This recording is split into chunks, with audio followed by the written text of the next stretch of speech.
Boa noite, irmãos. Meus irmãos, eu queria compartilhar com vocês hoje algo que que é muito latente no meu coração. A verdade de que Deus não faz acepção de pessoas.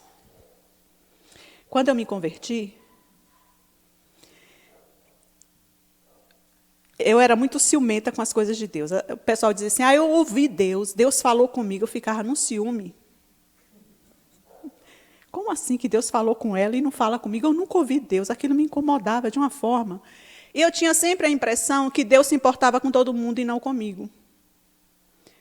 Eu creio que a maioria de nós tem esse tipo de pensamento. E não é um pensamento que a gente cultiva. Muitas vezes, Satanás trabalha nesse tipo de sentimento em nós. De dizer para nós que Deus não se importa conosco. Que Deus não está atento à sua oração.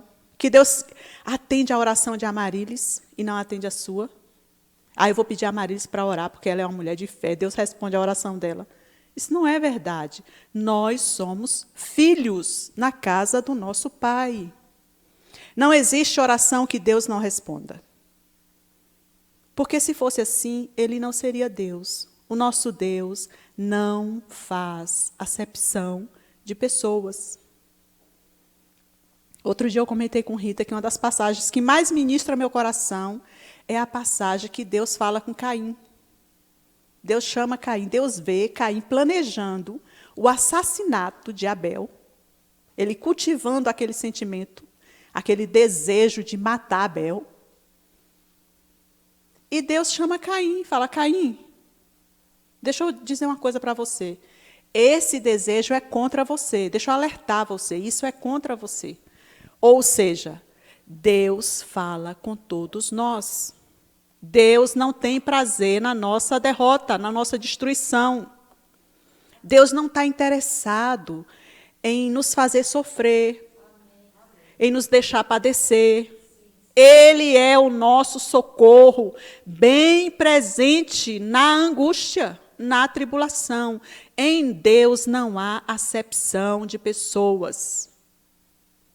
Eu não sou mais importante para Deus do que você. Deus amou o mundo de tal maneira que deu o seu Filho. E dentro daqueles meus pensamentos, eu saí uma vez para jejuar. Falei, eu vou jejuar aqui, eu escuto Deus, eu disse, por que não? Então, vou jejuar. Naqueles dias, eu jejuei acho que uns 15 dias de jejum. Claro que não foi jejum total, né, gente?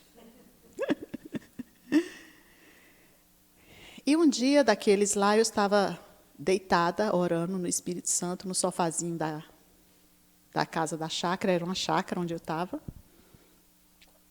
E aquele pensamento que as meninas, no final do dia, não era só eu jejuando na casa, tinha mais 2 ou 3 pessoas jejuando também. Saiu uma turma para jejuar. E de noite, a gente sentava ao redor da mesa para o caldo quente, né? E a conversa é Jesus falou comigo, e eu nunca tinha um Jesus falou comigo, um Deus falou comigo. E naquele dia eu estava lá orando e falando, Deus, por que o Senhor não fala comigo? E o Espírito Santo, Deus fala com a gente, mas a gente ignora por não conhecer a forma como Deus fala. Não atenta para o som da voz do nosso Deus. Né? Existem várias formas de Deus falar com você.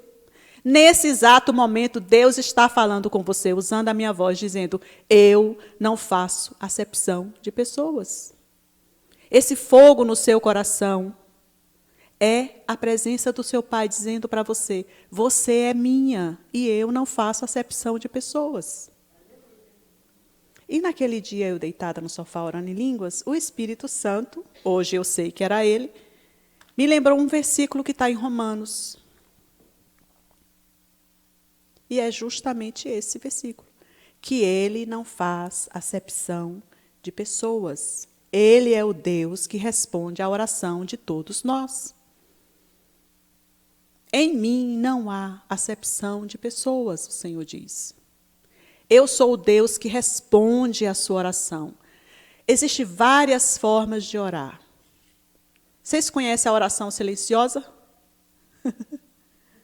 Deus responde a oração silenciosa. Aquela oração que não tem palavra, às vezes não tem nem pensamento. É só uma dor profunda? Você não sabe nem verbalizar, você não sabe nem o que pedir. Deus responde essa oração, porque as palavras ainda não chegou aos nossos lábios, diz a palavra de Deus. E o nosso Deus as conhece todas. Então, Ele é o Deus que responde à oração das lágrimas, a oração que não existe fala, a oração no Espírito Santo, a oração que nós verbalizamos, que nós falamos, a oração de ação de graças. Tem um texto em Apocalipse que diz que a oração dos santos são como incenso, que anjos sobem e descem com as taças cheias de oração dos santos. Deus responde a oração infantil? Oração de uma criança? O que é que vocês acham? A oração de uma criança, será que Deus responde? É criança, não precisa responder a oração, será? Eu lembro de uma vez que eu fui na casa da minha irmã,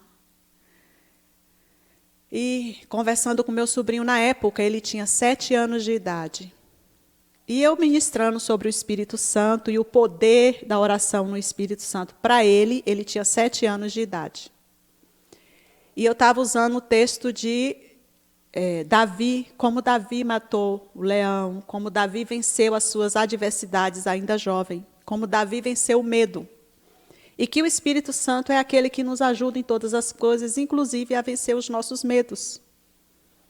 E o meu sobrinho de 7 anos olhou para mim e falou assim: tia, se eu orar no Espírito Santo, Deus conserta o casamento do meu pai e da minha mãe? Ele só tinha 7 anos. Como é que ele sabe que o pai e a mãe tinham problema conjugal? Com 7 anos. E o desejo do coração daquela criança de 7 anos. Tia, se eu orar no Espírito Santo, eu vou ter fé suficiente para Deus consertar o casamento do meu pai, da minha mãe? Você acha que o seu filho não tem preocupações? Você acha mesmo que a sua criança não está atenta? Que as suas adversidades não afetam o seu filho? A única forma da sua adversidade não afetar o seu filho é você vencer a sua adversidade em Deus, protegendo o seu filho com adoração, com louvor, ensinando a ele o caminho em que ele deve andar. Pela prática da justiça. Você é luzeiro no mundo. Você é responsável pelas suas crianças, pelos seus adolescentes. Não deixe a sua casa entregue ao mundo. O mundo jaz no maligno. Não existe conselho para nós no mundo. Não existe vida para nós no mundo.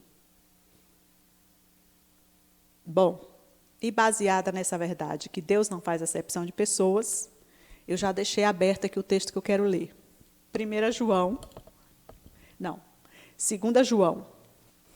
Como a carta é curta, eu vou ler 2 João e 3 João.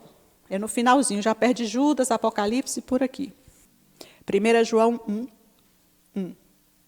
O presbítero, ou o pastor, o presbítero à senhora eleita e aos seus filhos, a quem eu amo na verdade, e não somente eu, mas também todos os que conhecem a verdade.